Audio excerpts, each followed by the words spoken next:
بسم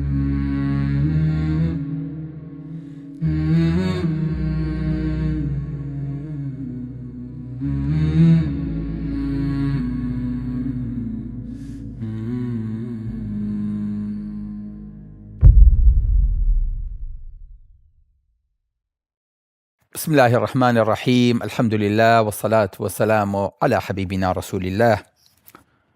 ئایزان و خۆشەویستان، بەڕاستی ئێمە خوێکمان فێری مناڵەکانمان کردووە بە شیری کە پێمان تەرک ناکرێن بە پیری. ئەویش مناڵ لە ماڵی باوکو و لە شوێنی خۆی و لە قوتابخانە و لە هەموو دامەزراوەکانە جۆرێک لە نەبوونی بەرپرسیارەتیان هەیە. خواتە مناڵ بۆ خۆی وەک کوێخایەک، وەک ئاغایەک، وەک کەسێکی نابەرپرس مامەڵە ئەکا کە ئەمەش بۆ خۆی خاڵێکی زۆر سلبیە. ئەم قسەیە لە من وەگرن خۆشەویستەکانم، ئەم مناڵانەی کە پێیانەوترێ دەس و پێسپی. بەڕاستی دواتر مناڵێکیان لێ دروستە بێ کە ناتوانی لە پڕێکا بیکەی بە کوڕێ و ئەرک و بەرپرسیارەتی بەسەر شانە شادەیەکی بیتێ بڵێ تۆ تەخەڕوجە کرد، ئەوە ژنەی هێنادە ئەنجا فەرموو وەرەدانیشە بەرپرسیارەتی بگرێ دەست.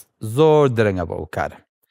بۆیە مناڵ یاخود حتا گەورەکانیش کە دوایی تەخەڕوجەکەن نازانن چی بکەن، شادەیان وەرگرتووە، فێرکراون، کولیان تەواو کردووە، لەشیان ساغ بێ، خوای گەورە نمونەیان زۆر کا، بەڵام بەداخەوە ئەبینیت ئەگەر کەسێک دایان نەمەزرێنێ، ئەگەر یەکێک ئیشیان بۆ نەدۆزێتەوە، بەڕاستی ئەبینیت هەتا ماون مشەخۆرە بن لەسەر دەوروبەریان، بە تایبەتی لەسەر دایک و باوک. ئەم باجەش بۆ ئەکەوێتە سەر دایک و باوک چونکە غەڵەتی خۆیانە. مناڵ ئەبێ لە مناڵیەوە فێری بەرپرسیارەتی بکرێ.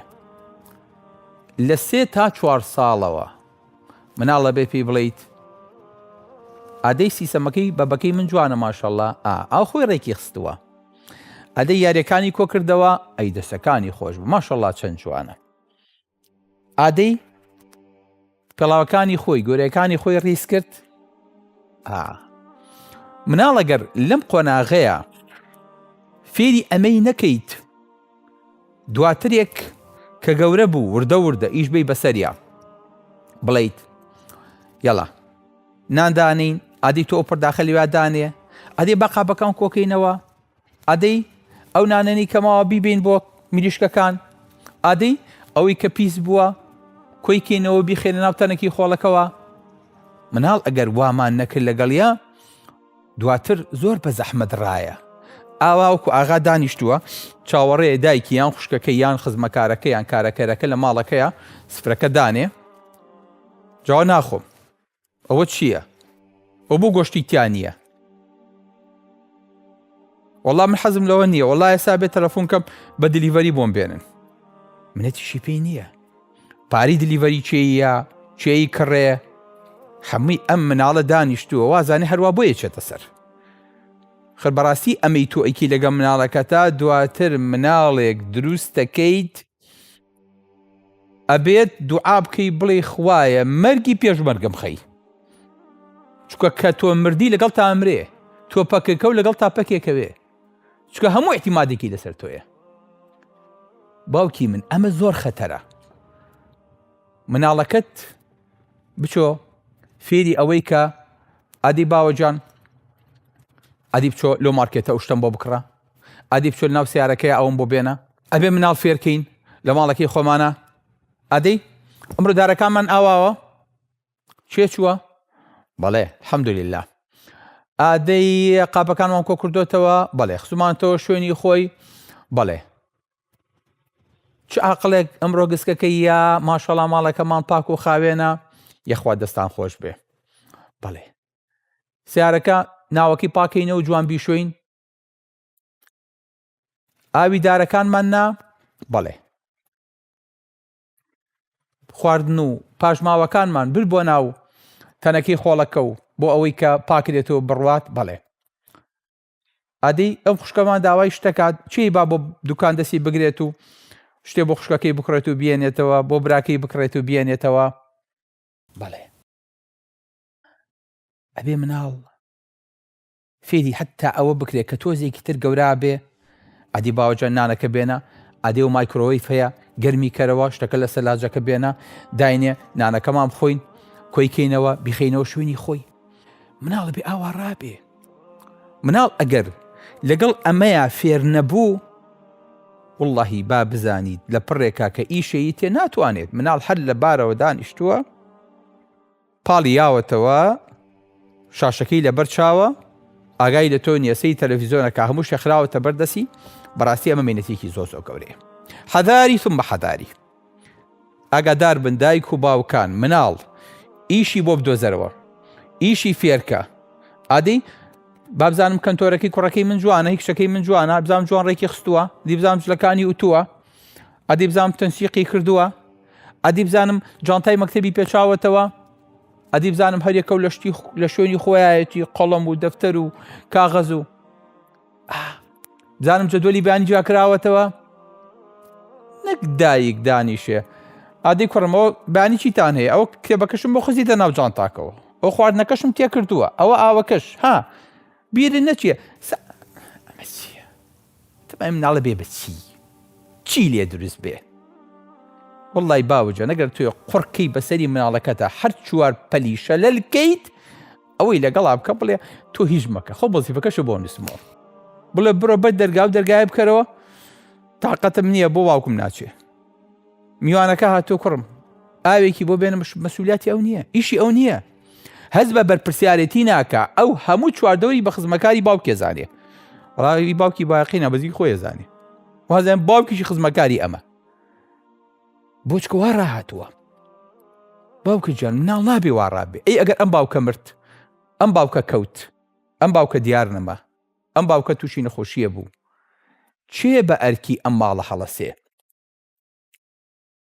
بۆیە ئەبێ مناڵ وا فێرکەین وردە وردە دەست و پەنجەی نەرمکەین ئەدی باوەجان تەکسێکی باوەجان تایەکەی پەنچەرە ئەدی بچوارمەتی باوکە بەجەکەهی بۆ لێیە تایەکە بگۆڕن بی بە بەلای پەنچەرچی بیهێنەوە ها ئای فڵچەکانی تیانە ئادی بچۆ ئەو ئاوە بەرە لە سپلیتەکە ئاوەکەی تێکە ئەدی هینەکانی بۆ دەربێنە گایەکی بۆ دەربێنە بۆی پاکەرەوە بۆنی سیارێکی بۆ خۆشکە ئەی ئێمە کوڕم بم تەکسیەکە کار و کاسبیمانە چێ بەڕێوە هەبچۆ لەگەڵ باوکە ئەچێ بۆ شوێنێک هەتایە نانەکە ئەخوا بچۆ دوکانەکە لە ماڵەکە بەرە بڕێوە ئاگاد لە ماڵەکە بێ مناڵ بێ ئاوا بێ مناڵ نابێ یاری لێ قەدەغەکەی لەبەرێکی ئیشی ئاو بەسەریە نابێ ئیشێکی زۆریش بێ بەسەر مناڵاکە لە توانایە نەبێت ئەمانە ڕێگە پێدراو نییە عوسمانی کوڕی عەفان ڕەضی الله عنه قسەیەکی جوانی هەیە کە خۆی تاجیرێکی گەورەیە ئەفەرمێت داوای پارە و کار و کاسبی لە مناڵەکانتان مەکەن چونکە کە زۆرتان لێکردن چەند دزیەکەن پارەتان بۆێنەوە بەڵام ئەمە ناکاتە ئەوەی کە مناڵ فێری ئیش نەبێ مناڵە بێت لە بیدایەتەوە باوکی دارتاشێکی هەیە بچێت لەگەڵ باوکیە بزانێت دەست و پەنجی باوکی چۆن هەڵەسۆڕێ بەیان ئەگەر باوکی نەما ئەم وەرشەیە چی تیاژی چێ بەڕێوەیە بە دوای نەشاگرنەوە سابۆی ناکە مەطعەمێکی هەیە بچێت وردە وردە قاپەکان کۆکاتەوە قاپەکان بشوا شوێنەکە مێزەکە پاکاتەوە سەی دەستی شێفەکە کابزانێت چۆن چێشتەکە لێنێ وردە وردە سەر و سەودایە پەیاکە لەگەڵ ئیشەکەیە بۆیە منداڵ ئەبێت وردە وردە باوکی دایکی بیبات مناڵی شەبێم هەستەی تیا دروست بێ پێغەمبەری خوا صلی الله علیه وسلم لە ماڵی ئەبوو تالیبا بوو باز چونکە مناڵێکی هەتیو بوو ڕێزی لە هەموو مناڵەکانی ئەبوو تالیب و مامی زیاتر بوو بەڵام کە گەورە بوو تۆزێک هەستی کرد تی مامە تۆ ئەرکە زۆرە من حەزەکەم ئیشکەم نەوەی عەبدولموتەلیب چێ ئیشکات کە زۆر زۆر سەخت بووە مامی چەند پێی وتی بەخوا مامە تۆ ئەرکە زۆرە وتی چیەکی وتی حەزەکەم شوانی بکەم ئەلا قەراڕیت چەند پارەیەکی کەمیانەیە بە پێغەمبەری خوا صلی الله علیه وسلم خەرجیەک ژیانی خۆی ئەوەی کە لێ شێمایەوە یا بە مامی پێغەمبەری خوا صلی الله علیه وسلم چۆن فێرمانەکە بۆی کە مناڵەکانمان فێرکەین ئەمە هەستی بەرپرسیارەتیە مناڵێکی وا هەتی و لە ناو هەموو مناڵەکانی ئەبوو تالیبە هەست بە مەسئولیاتە بکە وتیانەی پێغەمبەری خوا تۆ شوانی و کردووە تی بەڵێ هەموو پێغەمبەرێ شوانی کردووە ئاخوای گەورە چۆن ڕایەهێنێ بۆ ئەوەی کە شوانی بەیانی ماڵ و مناڵی خۆی پێ بکرێ مناڵەکانت بۆ ئەوەی کە شوانی گەڕەک و بانەکە و شارەکە و ئومەتێکی پێ بکرێ ئەبێ لەگەڵ شوانیە گۆچانێکی بێتێ وردەوە دەڕای بێنیت. جارێکیان لە سەفەرێکا بوون لەگەڵ پێغەمبەری خوا صلی الله علیه وسلم، پێغەمبەری خوا صلی الله علیه وسلم هەر ئاوا داریکیان دۆزی بۆەوە بەرەکەیان خوارد، فەرمی ئەو جۆرەیان خۆشە. وتانی پێغەمبەری خوا عەلەی شوانی و کردووە، عەلەی دەشت و دەراژیابی. پێغەمبەری خوا لەو کاتێ لای حەلیمەت السەعدیە بوو، نردبیان بۆ ئەوەی کە زمانی پاراو بێ و شیر بخوا، لەو کاتەوە شوانی ئەکرد لەگەڵ براشیرەکانی خۆیان. تەسەوور کە بۆیە پێغەمبەری خوا صلی الله علیه وسلم جیاوازی هەبوو لەگەڵ مناڵی مەلیکەکانە. مناڵی مەلیک هەموو شتێ ئەخرێتە بەردەستی خزمەت ئەکرێ، بەڵام پێغەمبەر و مناڵی پێغەمبەران وهڕە هاتبوون ئەبێت لە عەرەقی ناوچەوانی خۆیان بخۆن، بۆی کە دوای دەست کەس بان نەکەنەوە. خو دوای ئەو مناڵانەیان لێ دەرەچێ کە ئیتریشیان پێ ناکرێ. سەد واستاکە کەسێک بەسەر باز وەریگرێ، چەکی بۆ هەڵگرێ، خۆی بۆ باوا کوشت. بە قوربانیش بێ بە ساقەشە بێ. منداڵێکی خاوەن پێداویستی تایبەتی لێ دەرەچێ بە هەموو ئەندامە تەندروستەکانیەوە، چکە ئەندامەکانی هیچی شل و مل هیچ نەعقلێ جوڵێ، نە چاوێ جوڵێ، نە ماسوولکەیە جوڵێ، هیچی پێ ناکرێ. ئەوە خەریکی چیت؟ وەڵا چەکدارم کە کاتی شەڕی ژێتە پێشەوە، ئەو نە بەشی چەکداری شارەزایی نییە بتوانێت بەرگری بکە. ئەمە مێنێتێکی زۆر زۆر گەورەیە. بۆیە ئینسان ئەبێ مناڵەکەی وا پەروەردە بکات پێغەمبەر ئاسا یان پێغەمبەران ئاسا. پێغەمبەری خوا صلی الله علیه وسلم فەرمێ ئەیوب خەیاط بووە، داود ئاسنگەر بووە، زەکەریا نەجار بووە، ئادەم فەلاح بووە، هەموو پێغەمبەران پیشەیەکیان هەبووە. موسا شوان بووە، موسا لە قەسر دەریێت هیچی نەکردووە، بەڵام خوای گەورە 10 ساڵ شوانی پێکا بۆ مەڕەکانی شوعیب، بۆی کە فێرمانکە پێغەمبەرانێک بەو ناز و نیعمەتەوە خوای گەورە نێتوانی پێغەمبەری لە کۆشکێکا پەروەردە بکات، 4 مامۆستاشی بۆ دانێ بەس فێریکەن. نەئەکرا پێغەمبەری خوا صلی الله علیه وسلم مەشغوڵی شوانی مەشغوڵی تیجارەت بێ. 12 ساڵە لەگەڵ مامیا چێ بۆ تیجارەت، لەگەڵ سایبی کوڕی ئەبی سایبە شەریکە، دوای خۆی فێری کاسبیە بێ، بۆ شوێنە ناسێ، تەبایعەکانە ناسێ، فێری مێژووی خەڵکا بێ. کە باسی شامی بۆەکەن شتێکی غەریب نییە بەلایەوە، بە مەدینەیە تێپەڕیوە.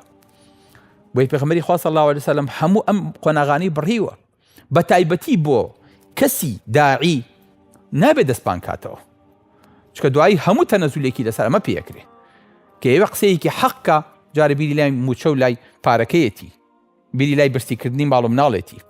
بەڵام هەر کاتێک ئینسانێکی ئیشکەر و کاسبکار بوو لەسەر بەردی ڕق خۆی ژیان، منەتی بە حکومەت و بە کەس نابێت کە موچەی باتێ، خۆی سەرچاوەیەکی دارایی خۆی هەیە. بۆیە ئەوانەی کە بە تەمای دەعوەن، بە تەمای وەستان لەسەر پێی خۆیان، ئەبێ فعلەن بەدەستی خۆیان و بە ئەرک و بە ڕەنجی شان نان پێیا بکەن. وەگەرنا دڵنیاتانەکەم خۆشەویستەکانم، ئەگەر مناڵمان وا پەروەردە نەکرد، بەیانی هیچمان لەگەڵیا بۆ ناکرێ، بۆ ئێستاکەنە دایکان و باوکان، هەتاوەکو مناڵەکەشی گەورا بێ، ژنیشی بۆیەنێ، خانووشی بۆکە، بچەشی بۆ بڕێتەوە، لای خۆشی دایانێ، بەڵام ئەلفوبێ ئیشەکەی باوکیشی کە مەفروض بوو لەو سەرێوە بێتەوە تیاقاڵ بێ، ئیشەکەی باوکیشی نازانێت. بۆیە کورد دەڵێ مناڵ بەرە دەستکار، بەڵام دەستی لێ مەبڕە. با مناڵ ئیشکە، با بچێتە ناو پیاوە، با مەجلیس ببینێ، با شارەزای خەڵکی تر بێ، با وردە وردە تێکەڵ بێ، با قسە بکە، با بزانێ ئەم پارەیە چەند بەڕەنج پەیا بێ. مناڵێکەیەتەوە جاڵێ کاتی خۆی باوکێک هەبوو زۆر زەختی لە مناڵەکەیە کرد کە کاسبی بکە. دایکەکە شێوت تو خۆ مادوومەکە کە باوکە ڕێی بۆ خۆ بخەوە ئیسراحەت کە من پارەکە تێمێ.